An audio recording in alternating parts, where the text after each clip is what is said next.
Shalom, selamat pagi jemaat dikasihi Tuhan. Kembali kita berjumpa dalam renungan pagi. Yuk mari pagi hari ini kembali saya mengajak kita semua untuk merenungkan firman Tuhan. Supaya dengan melalui firman Tuhan hidup kita akan terus dibangun. Sehingga kita pun akan semakin bertumbuh, diteguhkan dan dikuatkan dalam iman dan pengharapan. Sebab firman Tuhan adalah kebenaran yang memerdekakan hidup kita. Firman Tuhan menjadi sumber kekuatan kita. Firman Tuhan pedoman dan penolong bagi kita. Mari jemaat dikasihi Tuhan, sebelum kita merenungkan firman Tuhan pagi hari ini, kita akan berdoa minta pimpinan Tuhan terlebih dahulu. Bapa di surga, kembali pagi hari ini, di awal pekan ini, kami datang ke hadirat-Mu ya Tuhan. Kami menaikkan segala puji syukur atas segala kebaikan-Mu.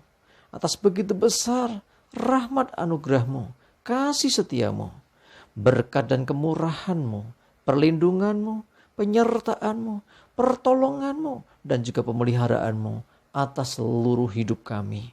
Terima kasih ya Tuhan. Dan pagi hari ini kembali kami mau merenungkan firman-Mu. Mari Tuhan, Engkau yang singkapkan dan nyatakan kebenaran firman-Mu.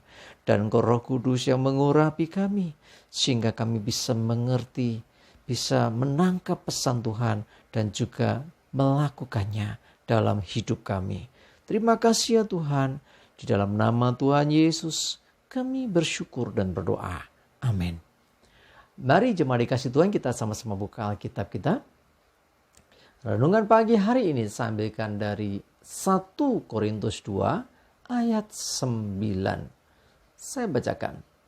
Tetapi seperti ada tertulis, apa yang tidak pernah dilihat oleh mata dan tidak pernah didengar oleh telinga dan yang tidak pernah timbul di dalam hati manusia, semua yang disediakan Allah untuk mereka yang mengasihi Dia. Jemaat dikasihi Tuhan, bulan Februari orang menyebutnya ada bulan kasih sayang karena di sana ada hari Valentine. Ya, jadi bicaranya banyak tentang kasih. Tapi kalau ngomong tentang kasih sesungguhnya, kita harus tahu kasih sesungguhnya itu Allah sendiri. Karena firman-Nya juga berkata bahwa Allah itu kasih. Jadi kita tidak akan bisa menemukan kasih yang sejati selain dari kasih Tuhan itu. Nah, untuk kita, Tuhan ingin bahwa setiap kita ini menyadari, mengerti betapa Tuhan mengasihi kita. Ya, jadi Tuhan membuktikan kasih-Nya kepada kita dengan Tuhan Yesus datang ke dunia bahkan mati di atas kayu salib supaya semua yang percaya tidak binasa tetapi beroleh hidup yang kekal. Itu bukti kasih Allah yang ingin menyelamatkan semua umat manusia. Nah, tetapi enggak hanya sampai di situ. Jemaat dikasihi Tuhan. Untuk orang-orang yang mengasihi Tuhan. Untuk orang yang sungguh-sungguh mengasihi Allah. Perhatikan. Apa yang engkau enggak pernah lihat. Apa yang engkau enggak pernah dengar. Engkau enggak pernah bisa merasakan. Ya, tidak timbul di hatimu. Segala yang baik itu disediakan Allah. Untuk siapa? Untuk orang-orang yang mengasihi Tuhan. Nah, jadi Tuhan itu begitu mengasihi kita, bukan hanya membawa kita nanti masuk surga mengalami hidup yang kekal. Bahkan di dalam dunia ini pun Tuhan menyatakan kasih-Nya dengan luar biasa. Terhadap orang-orang yang mengasihi Dia. Apa yang tidak pernah dilihat oleh mata. Jadi mata nggak pernah lihat, wujudnya nggak tahu apa ya. Dan yang tidak pernah didengar telinga. Belum dengar saya. Dan tidak pernah timbul dalam hati. Ya, keinginan aja juga tidak. Ya, semua yang disediakan Allah ya, bagi mereka mengasihi Dia. Nah, jadi Tuhan ini kalau mau memberikan kepada kita sesuatu yang kita nggak ngerti. Dan sesuatu itu kayak surprise gitu ya. Ya, kejutan buat kita karena kita belum pernah melihat, telinga kita belum pernah dengar, dan kita pun belum ada keinginan, tapi sudah disediakan Tuhan. Begitu besar kasih-Nya Nah, jadi apa yang kita butuhkan, apa yang kita perlukan sebelum kita meminta, sebelum kita ngerti, sebelum kita melihat atau mendengar, Tuhan sudah menyediakan.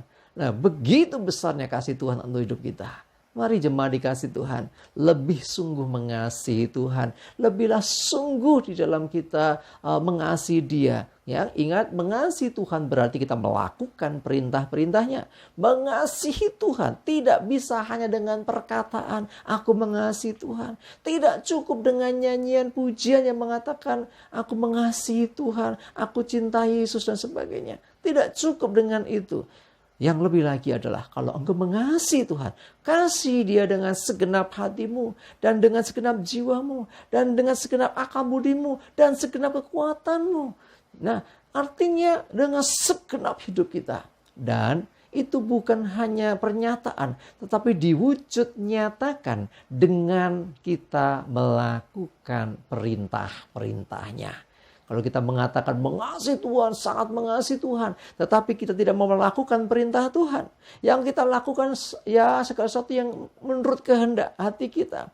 Kita melangkah menurut kemauan kita sendiri, nggak mau dengarkan firman-Nya, nggak mau mengikuti petunjuk Tuhan. Ada tanya besar, apakah betul nggak mengasihi Tuhan? Orang yang mengasihi Tuhan akan melakukan perintah Tuhan. Dan terhadap orang yang demikian, orang-orang yang sungguh-sungguh mengasihi Tuhan, janji Tuhan luar biasa. Apa yang tidak pernah dilihat oleh mata, apa yang tidak pernah didengar oleh telinga, bahkan tidak pernah timbul di hati, sudah disediakan Tuhan bagi kita. Mari jemaat dikasih Tuhan, lebih sungguh kita mengasihi Tuhan dengan senantiasa mendengarkan apa kata Tuhan dan melakukan perintahnya. Bagaimana kita bisa tahu akan perintah Tuhan? Salah satunya adalah dengan engkau membaca dan merenungkan firman-Nya. Nah, hal yang lain yang tidak lupa adalah bersekutu dengan Tuhan. Doa, pujian, penyembahan kita kepada Tuhan. Dengan demikian kita akan dituntunnya. Nah, dan kita tahu apa yang harus kita berbuat. Ketika engkau mentaati, melakukan perintahnya, itu bukti bahwa engkau mengasihi Tuhan. Ingat, lakukan dengan segenap hati. Dan janji Tuhan, disediakan apa yang engkau tidak pernah mengerti sebelumnya. Segala yang terbaik yang dari Tuhan bagi hidup kita. Amin. Kita berdoa. Tuhan, terima kasih. Kami bersyukur sungguh Tuhan Engkau luar biasa mengasihi kami. Engkau berikan jaminan hidup yang kekal. Bahkan dalam dunia pun Engkau memelihara menyertai kami. Orang-orang yang mengasihi Engkau Tuhan. Apa yang belum pernah dilihat, didengar, bahkan belum menjadi keinginan karena belum timbul dalam hati kami. Sudah Engkau sediakan bagi kami. Terima kasih Tuhan. Biarlah Tuhan Engkau yang pimpin kami. Supaya kami bisa lebih sungguh mengasihi Engkau dengan melakukan perintah-perintah-Mu. Dengan kami berjalan mengikuti tuntunan-Mu. Terima kasih Tuhan. Ini hidup kami sertai kami semua. Juga hari ini Tuhan, aktivitas kami dalam pimpinan Tuhan. Jauhkan celaka dan mara bahaya. Damai sejahtera dan berkat Tuhan menyertai kami semua. Di dalam nama Tuhan Yesus kami bersyukur dan berdoa. Amin. Mari jemaat dikasih Tuhan. Lebih sungguh ya mengasihi Tuhan. Maju terus dalam iman dan pengharapan. Tetap semangat, Tuhan Yesus memberkati kita semua. Amin.